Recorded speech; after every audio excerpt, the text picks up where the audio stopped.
welcome back to another YouTube video of Flair FX, where we make trading very simple. Today we will be breaking down NASDAQ and US30, so watch till the end for all the entries and all the nice things, guys. Make sure to like, comment, share, subscribe if you're new here, and if you're back here, welcome back, Flair family. Let's get it. Another week, another dawn. You guys already know how I like to do things. We'll always start off with the Discord, right? Discord is looking really nice, guys. Everybody has been killing, guys. Like, everybody has been posting. I really appreciate the love. Like, last week was so crazy in terms of everybody. Escobar got so many trades, especially on NASDAQ, guys. Close to 900 pips on NASDAQ, guys.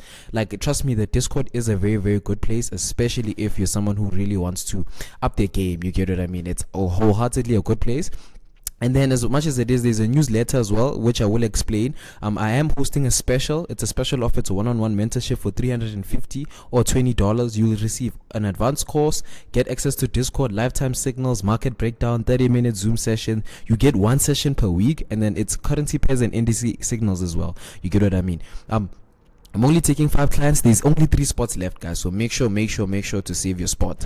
Alright, guys, make sure to check out my TikTok. It's FlairFX_. We're close to 3,000 followers, guys. Everything is going so well. The trade breakdown that we took on gold has been playing out. I'll show you just after this, but make sure to check me out on TikTok, guys. It's going crazy.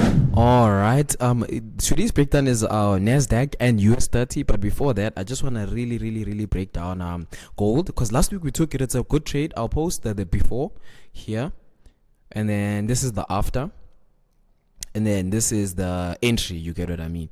Clean snapper entry, as you can see. But nonetheless, like, this is what we were anticipating, guys. Like, from last week, everything has been broken down to the T snapper entry. Those who got in. We ate, guys. We ate. I took some partials out ever since I saw that price had broken structure on the lower time frames, like on the 15-minute time frame. Let me just show you. Relatively over here, once price broke this structure, I was like, okay, cool, close some partials, put my stop loss to break even, and then we'll see how price does. If it comes back and retraces into this point, then already we know we already ate enough, more than enough, guys, more than enough. But nonetheless, let's get down to the actual breakdown. All right, so this is NASDAQ, right, on the 1 week time frame. Hence why I chose the 2 indices today. 2 indices. We don't have any currency pairs or gold, right? So now check this out, guys. Clean cut structure. Price has been pushing. It's been pushing for the longest of times. Like, it only started doing its whole retracement around October. It started pushing up again all the way to the top over here, right? But now my main interest thing is that the price had been broken all the way to the top over here, right? And it's responsible. The order block that's responsible for this break of structure is this one on the weekly time frame, guys. This one relatively over here. I'll just mark it out with the ray, right? And then afterwards we'll go refine it. This week we're starting our analysis on the weekly time frame, mainly because this is a swing point. These are very good swing points, guys. I know you guys have been liking the trades, especially on gold. Like, you guys like the swing trades more than the scalping trades, because they do the swing trades pan out more than the scalping ones, as much as it is, right? We'll go to the daily time frame. Everything is looking clean, everything is looking nice. So all of this is the order block that we've highlighted on the daily time frame, right? Now, these two situations, or these 2 possibilities that can happen, right? But I'm thinking one is more probable than the other, right? So we'll remove these ray lines, because we understand this is the zone we're playing in, relatively over here, right? So now already I can see what you call this 2 order blocks, right? I'll take my Fibonacci, right? I'll put it all the way to the top over here, and it's gonna highlight the zone that we were interested in, right? So now this is the 80% zone, right? And it's highlighting this order block over here, right? So my anticipation is that this order block that we see relatively over here, I'll highlight it in this thing like this, right? Then we push it a bit lower. This pushed liquidity over here. Clean cut finish. So now my anticipation is that price will come into this zone over here, right, and respect it, and then push all the way to the top relatively over here, right? But now there's so many confluences that are also making me really look at this order block as a one that something that I wouldn't want to take, mainly because of the way it's approaching it, guys. This is so impulsive. These are the daily candles, guys. Like, learn to read candlesticks. All of this is choppiness, all of this is impulsiveness. You get what I mean? So already with this order block over here, I would only really want to take it if price starts rejecting this zone over here, maybe forming more, some sort of like liquidity relatively over here, then breaking it so we can respect it, right?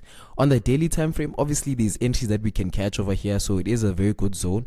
And another one also is the one relatively over here, is something that we should keep an eye on, right? So I'll see how price moves during the week in terms of this entry zone, right? But now let's go to the 4-hour time frame, right?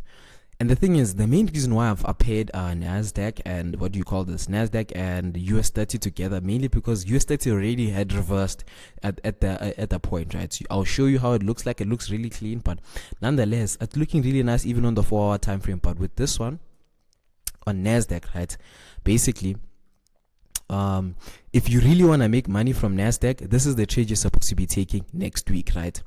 I'm anticipating price to come to this point, maybe form some sort of liquidity relative over here, right? And I'd be interested in taking this order block.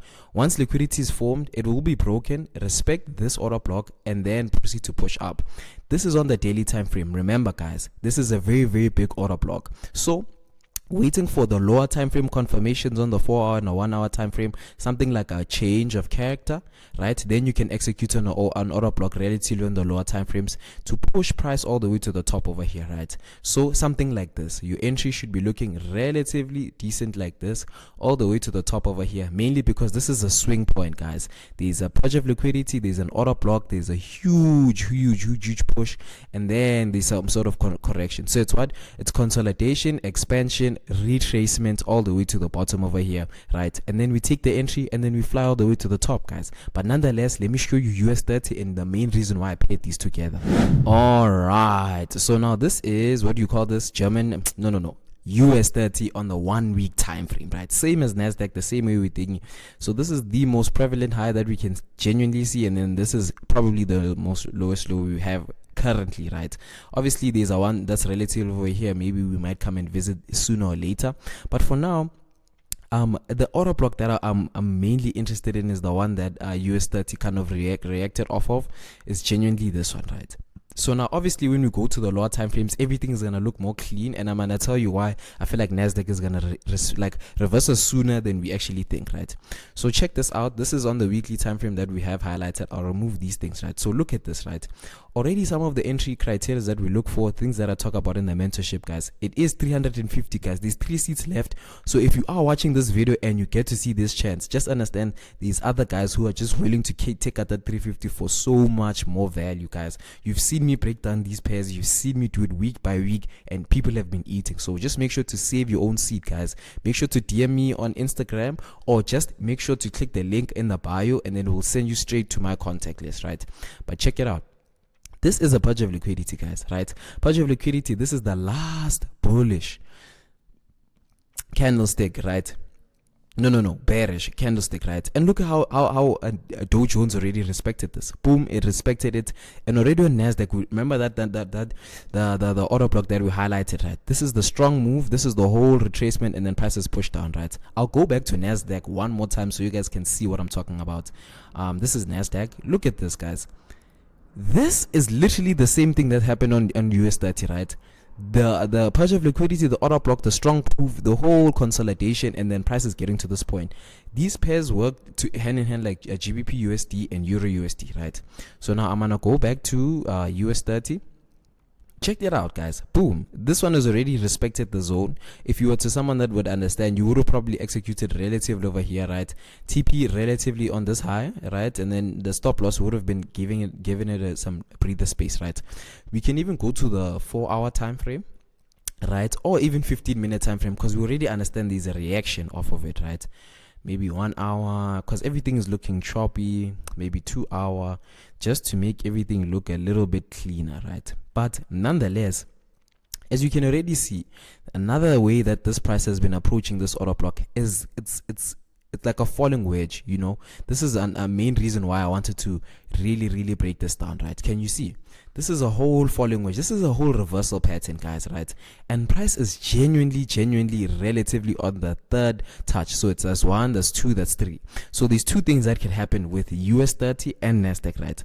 Price could respect the zone, sell off, respect an order block that we genuinely have over here because of the reaction, and then proceed to push up, or price could just continue doing this.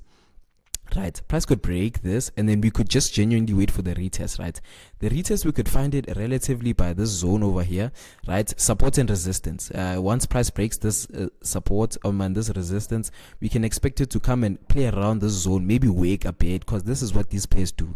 As you can clearly see, these wick action, you know, wake action, like a wake action, and more wake action, guys. So those are the types of things you need to anticipate, especially with these types of indices. You get what I mean?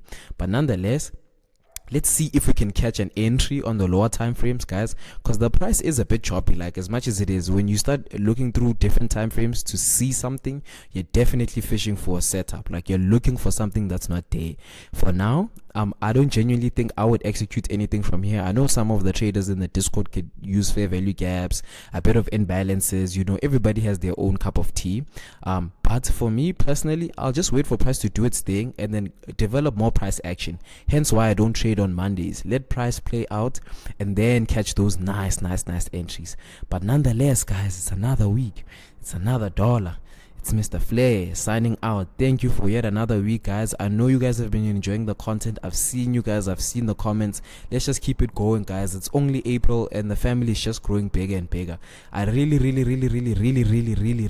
appreciate the support that you guys give me every day. Hence why I always come to the charts. Even though I don't get 20 million, 20k views. I know eventually one day the Fair family will get to that point. But for now, the people who are with me from the get-go, from the down up, I really see you guys. I really appreciate it. But nonetheless, see you next week. Mr. Flame signing out.